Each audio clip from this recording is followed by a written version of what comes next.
Hello बच्चों, आप सभी का हमारे YouTube चैनल पीसीएम क्लासेस 99 में स्वागत है। तो बच्चों, आज मैं पढ़ाऊंगा कक्षा 10वीं का हाइट एंड डिस्टेंस अध्याय 9 की प्रश्नावली 9.1 का क्वेश्चन नंबर 7। ठीक है बच्चों, तो यहाँ पे क्वेश्चन कह रहा है भूमि के एक बिंदु से एक 20 मीटर ऊंचे भवन के शिखर पर लगी संचार मीनार के तल और शिखर के उन्नयन कोण क्रमशः 45 अंश और 60 अंश है। तो मीनार की ऊंचाई ज्ञात कीजिए। तो बच्चों, क्वेश्चन में कहा जा रहा है कि भूमि के एक बिंदु से, ठीक है, यहाँ पे कह रहा भूमि के एक बिंदु से एक 20 मीटर ऊंचे भवन के शिखर। तो बच्चों यहाँ पे देखिए, ये भूमि है, भूमि का एक बिंदु है, यहां से कुछ दूरी पर एक भवन है। ठीक है बच्चों, ये भवन मान लिया, ठीक है ना, ये भवन है। भूमि के एक बिंदु से, ठीक है, कुछ दूरी पर 20 मीटर ऊंचा एक भवन है।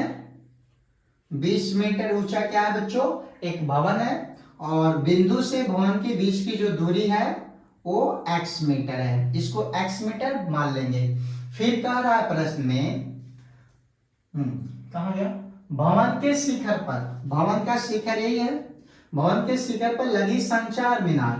तो बच्चों यहाँ पे एक मीनार है, संचार मीनार है। संचार मीनार का मतलब कोई टावर ले ले हम, ठीक है ना, जो टावर लगा दिया जाता है वही टावर है, ठीक है। तो ये संचार मीनार है।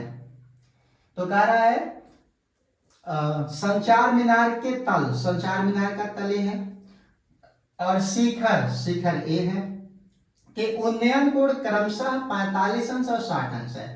तो बच्चों ये तल का जो कोण बना है यहाँ पे 45 अंश का बनेगा, और शिखर का जो उन्नयन कोण बना बच्चों 60 अंश का बना, ठीक है।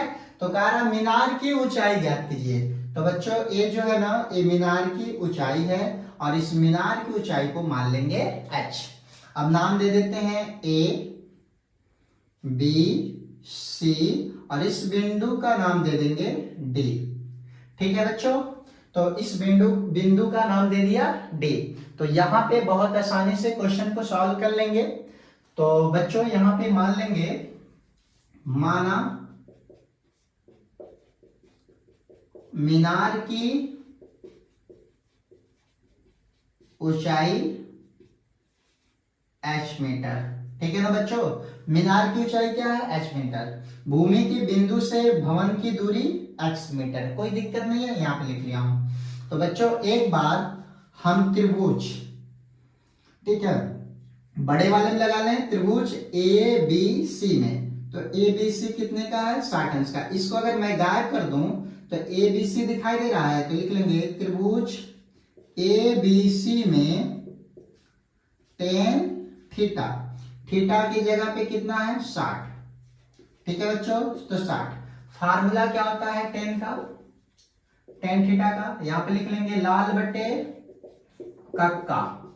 कितने नंबर पे आता है tan? साइन कांस्टेंट, तीसरे नंबर पे। लंब बटे आधार, तो यहाँ पे लिख लेंगे लंब बटे आधार, ठीक है ना बच्चों। तो यहाँ पे लंब यहां से यहां तक है, तो लंब जो है h प्लस 20, तो लिख दिया, यहाँ पे लिख दिया जाएगा h प्लस 20 पूरे के बट्टा आधार, आधार कितना है बच्चों? x। तो बच्चों tan 30 अंश का मान होता है एक कड़ी में 3, और यहाँ पे h प्लस 20 बट्टा x, इसके बट्टे 1 लिख दें, ठीक है। इसका गुणा इधर कौड़ी में 3x, और इसका गुणा इधर कर लेंगे, ठीक है। h प्लस 20 समीकरण नंबर 1। तो बच्चों ये नीचे दिखाई दे रहा है, एक मिनट मैं देख लेता हूं नीचे दिखाई दे रहा है कि नहीं। ठीक है, दिखाई दे रहा बच्चों, ठीक है ना। अब इस समीकरण नंबर 1 हो गया, इसको मिटा देते हैं। अब ये छोटे वाले त्रिभुज में लगा लेंगे, यहां से जो त्रिभुज बनाए थे ना छोटे वाले में, तो लिखेंगे त्रिभुज DBC में, DBC में 10, और यहाँ पे 45 अंश है तो 45 अंश, ठीक है। तो इसमें भी वही होगा, लंब बटे आधार, तो यहाँ पे लंब 20 है और आधार x है। ठीक है बच्चों, और tan 45 अंश का मान 1, 20 बटा x, और x का गुणा x 1 में करेंगे x, और इधर हो जाएगा 20 मीटर। ठीक है बच्चों, तो x का मान आ गया 20 मीटर। अभी जो x का मान आया है ना, इस समीकरण 1 में रख देंगे। ठीक है बच्चों, तो लिखेंगे x का मान समीकरण 1 में रखा। ठीक है ना बच्चों, यहां पर रख देंगे √3। अब x के जगह पे लिखेंगे 20 बराबर h माइनस 20, नहीं प्लस 20। अब 20 को इधर ला देंगे तो यहाँ पे 20 कौड़ी में 3, 20 को इधर लाएंगे प्लस है तो माइनस बराबर h।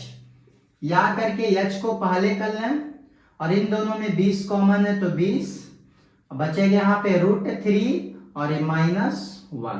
ठीक है बच्चों, तो बच्चों इस तरह मीनार की जो ऊंचाई है h बराबर 20 कौड़ी में 3 -1 मीटर है। ठीक है बच्चों,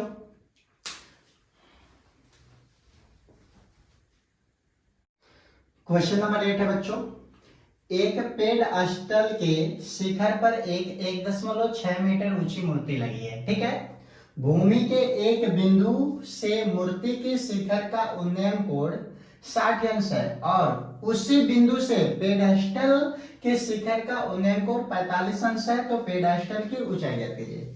ठीक है बच्चों, पेडेस्टल का मतलब है जो मंच बनाते हैं। ठीक है, मंच पर जो मूर्ति रखा जाता है उसी को बोलते हैं पेडेस्टल। ठीक है ना, यानी जो पंडाल बनाया जाता है।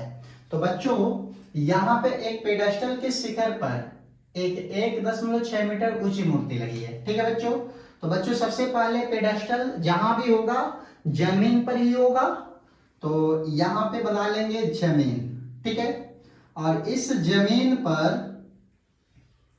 एक पेडेस्टल को रख दिया यहाँ पे। ठीक है ना बच्चों, ये क्या है, पेडेस्टल है, और इसकी जो ऊंचाई है, नहीं पेडेस्टल के शिखर पर एक है, ये तो पेडेस्टल है। ठीक है, इसके शिखर पर 1.6 मीटर ऊंची एक मूर्ति लगी है, और यहां पे एक मूर्ति लगी है। ठीक है ना बच्चों, ये क्या है, पेडेस्टल के शिखर पर एक मूर्ति रखी गई है। ठीक है ना, ये मूर्ति है बच्चों।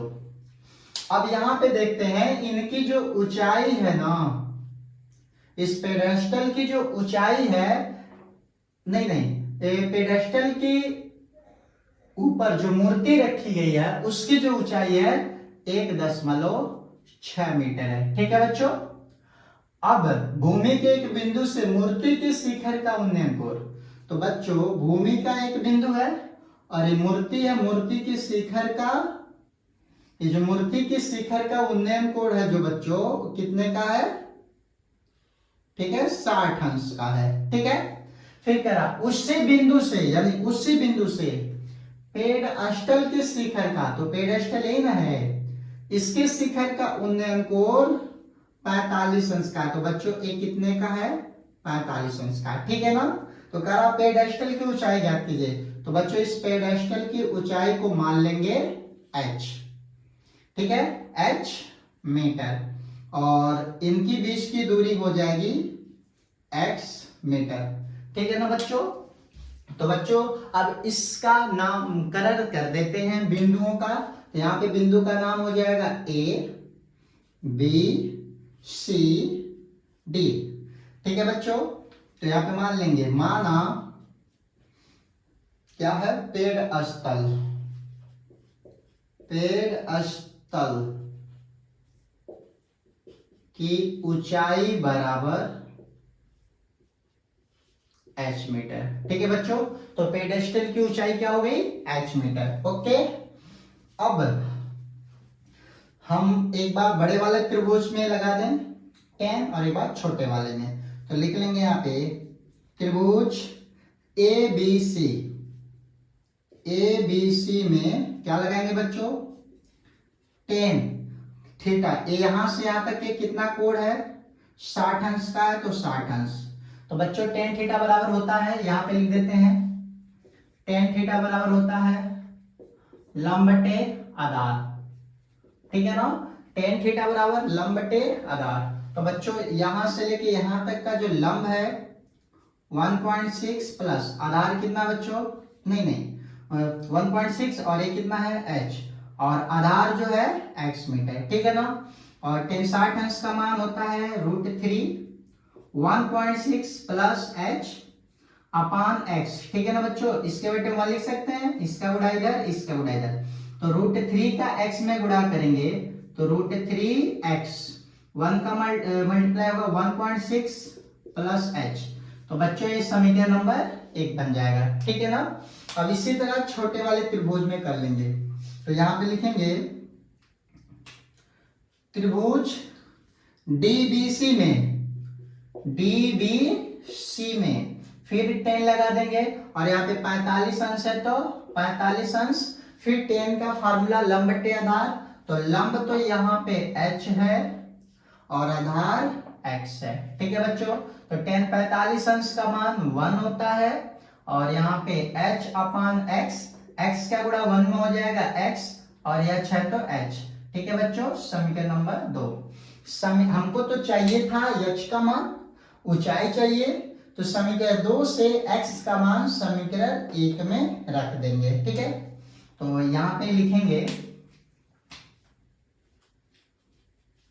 समीकरण 2 से h का मान समीकरण 1 में रखा, ठीक है ना बच्चों। तो समीकरण 2 से x का मान, नहीं ये x का मान लिखेंगे बच्चों यहाँ पे। समीकरण 2 से x का मान समीकरण 1 में रखा, तो समीकरण 1 यही है, ठीक है। तो यहाँ पे लिख लेंगे √3, x के जगह पे क्या लिखेंगे बच्चों, h equal to 1.6 plus h, ठीक है। अब इस h को इधर लाएंगे तो √3 माइनस h 1.6। अब यहां से h को कॉमन ले लेंगे, बचेगा √3 माइनस 1 और 1.6, ठीक है ना बच्चों। अब थोड़ा सा इसको मिटा देते हैं, ठीक है। अब इसको नीचे लेके चले जाएंगे, तो h बराबर 1.6 अपान √3 माइनस 1। तो बच्चों h का मान आया, लेकिन जब भी नीचे रूट में आता है तो इसका परिमेयकरण कर लेते हैं, तो आंसर बुक वाला आ जाएगा 1.6 √3 माइनस 1 इंटू √3 प्लस 1 √3 प्लस 1, ठीक है बच्चों। जब भी नीचे मल्टीप्लाई करते हैं, ये नीचे वाला का परिमेयकरण करते हैं, तो सेम संख्या से मल्टीप्लाई करेंगे ऊपर नीचे, लेकिन चिन्ह बदल जाएगा, माइनस है तो प्लस, ठीक है बच्चों। तो h बराबर 1.6 √3 प्लस 1, और इसको ये मान लेंगे, इसको भी a माइनस बी इक्वल में प्लस बी, यानी a square minus B square, तो √3 का स्क्वायर माइनस 1 का स्क्वायर, ठीक है ना बच्चों। h बराबर 1.6 √3 प्लस 1 अपान √3 का स्क्वायर 3, 1 का स्क्वायर 1, ठीक है। तो h इक्वल टू 1.6 √3 प्लस 1 अपान 2 बचेगा, ठीक है। अब 2 से 16 को डिवाइड करेंगे तो 0.8 आएगा, ठीक है। और यहाँ पे √3 प्लस 1, और ये मीटर है तो मीटर। तो बच्चों पेड़ स्थल की जो ऊंचाई है 0.8 √3 प्लस 1, ठीक है। 2 से 16 को काटेंगे तो 8 बार में कटेगा, एक अंक के बाद दशमलव है तो एक अंक के बाद दशमलव लगा लेंगे, ठीक है बच्चों। तो क्लियर है।